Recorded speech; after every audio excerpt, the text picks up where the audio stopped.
हेरा केटाकेटी बाख्राको यहाँ चेन्ज भइसक्यो हाम्रो चाहिँ। यहाँ हामी जुन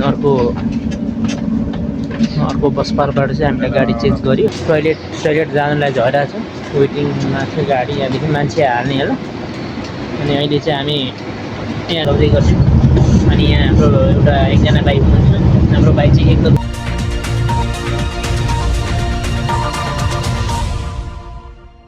hello everyone, welcome to my channel. तिहारकै शुभचिन्तक म अर्जुन राई, ब्लगर भन्नु मिल्दैन। अनि आज यहाँबाट सुरु गरौँ ब्लग। मेरो ब्लग चाहिँ यहाँबाट सुरु हुन्छ। आज हामी गेलको यात्रा छ, यहाँ बस्न अहिले चाहिँ हामी यात्रा गरेका छौँ। लगभग बस्न मान्छे पनि धेरै छैन। धेरै भनेको के त भाइ, यता एकजना हुनुहुन्छ अनि पछाडितिर दुईजना, हामी जम्मा जम्मी 5 जना यात्रा भइरहेको छ बस्नु। यहाँदेखि उता अझै पनि हेर्दैछौँ होइन। यहाँदेखि उता अब के कति हुन्छ, मान्छे हुन्छ हुँदैन, म तपाईँहरूलाई अपडेट गराउँदै गर्छु। अनि यहाँ हाम्रो एउटा एकजना भाइ हुनुहुन्छ। हाम्रो भाइ चाहिँ एकदम बिन्दास गालामा हात टेकाएर मजाले बसिरहेछ, झ्यालमा रमित हेर्दै बसिरहेछ। हामी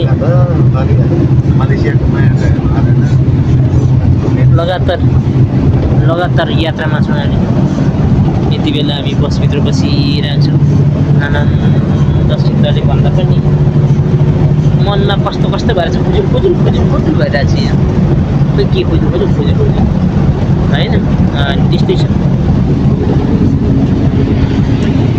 एउटा सब स्टेसन यहाँ रहेछ त्यहाँ। सो अहिले हामी चाहिँ यहाँ अर्को बस पार्कमा आइरहेको छ। यो टोइलेट जानलाई झरेको छ, वेटिङमा छ गाडी। यहाँदेखि मान्छे हाल्ने होला। अनि अहिले चाहिँ हामी यहाँ झरेको छौँ। कुन एयरपोर्ट हो, एयरपोर्ट अरे कुन बस पार्क हो यो चाहिँ थाहा नै भएन कि। अब के भन्नु तपाईँहरूलाई होइन, यस्तो छ। हाम्रो बस चाहिँ यहाँ बसिरहेछ। हामी चाहिँ यहाँ यताउता घुमघाम गर्दै बसिरहेछौँ होइन। हाम्रो सामान पनि त्यो मुनि छ यहाँतिर। सो हाम्रो चाहिँ यहाँबाट अहिले गाडी चेन्ज भइसक्यो हाम्रो चाहिँ। यहाँ हामी जुन अर्को बस पार्कबाट चाहिँ हामीले गाडी चेन्ज गऱ्यो। गाडी त एउटै कलरको। हामी उताबाट 5 जना थियौँ। यहाँ चाहिँ अलिक बढी नै भयो। बस चेन्ज भए पनि भित्र बस्ने सिट चाहिँ रातो कलरको छ। अहिले चाहिँ अघिभन्दा अलिक राम्रै नयाँ छ भनौँ होइन, नयाँ छ अहिले चाहिँ अघिभन्दा हाम्रो गाडी चाहिँ। नयाँ भन्दा पनि धेरै नयाँ नै अघिभन्दा। यहाँदेखि अनि अब त्यस्तै त हो, मागी खानेहरू जता पनि पाइँदो रहेछ। 10 रुपियाँ एउटा लगेपछि 10 रुपियाँ मागिरहेको थियो। उता जान्छु भनेको 5 रुपियाँ दिए भन्नु थियो। अब के गर्नु, मागी खानेलाई दिनै पऱ्यो, धर्म गर्नुपर्छ होइन। मागी खानेलाई चाहिँ दिनै पऱ्यो भनेर यसो दान दक्षिणा गऱ्यौँ हामीले दाजुभाइले।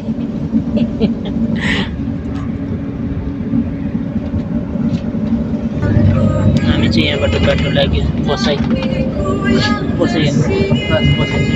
मिलाएर कडा हुने होइन।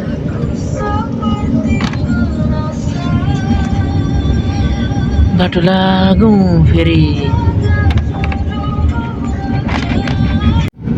खाजा खामै गाडीभित्र। भोक त लाग्यो, खाजा खानु पऱ्यो। यस्तो गरेर कुत्रो खानुपर्छ कि बिस्कुट। बच्चा खाने बिस्कुट बुढो मान्छेले खायो। भात खाएको हेरा केटाकेटी हो भात खाएको यहाँ।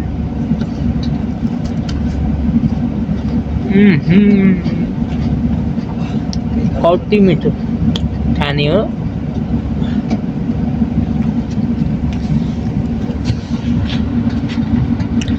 यति मिठो कुरा खान्छ, बिस्तारै चपाइ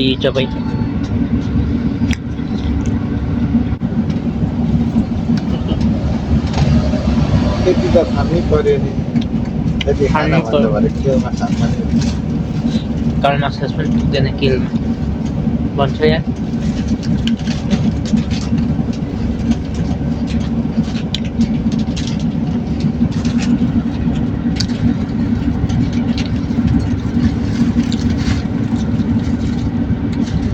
बिस्कुटको बिचमा त के छ हौ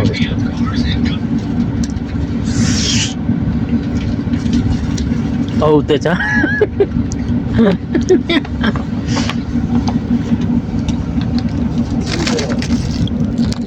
आजा अनि फुटा त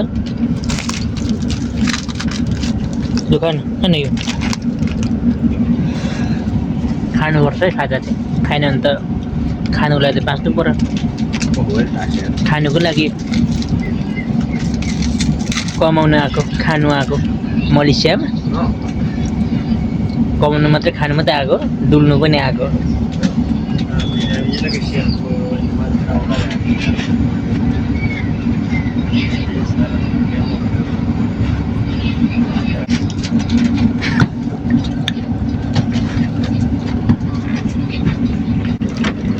यो पोहोर त फाल्नु जानु पर्यो ड्राइभरको छेउमा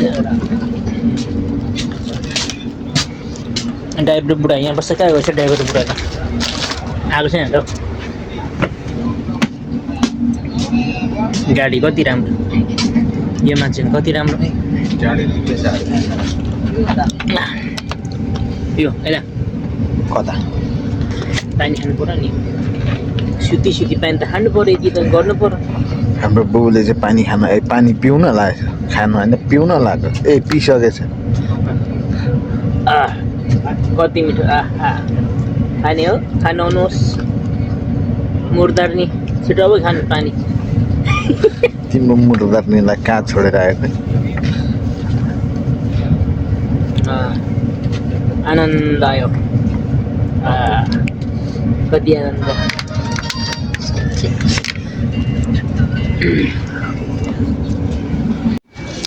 हेलो साथी हामी चाहिँ यति बेला बसबाट झरे पनि कति 2-4 घन्टा भइसक्यो होला हामी बसेको पनि एयरपोर्टमा लगभग घुम्नु चाहिँ पर्ने थियो घुमिएन बसिरहेको छौँ हामी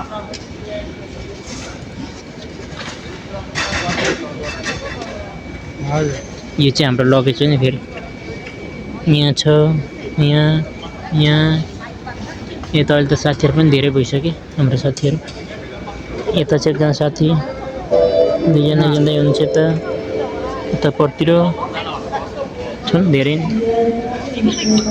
आजलाई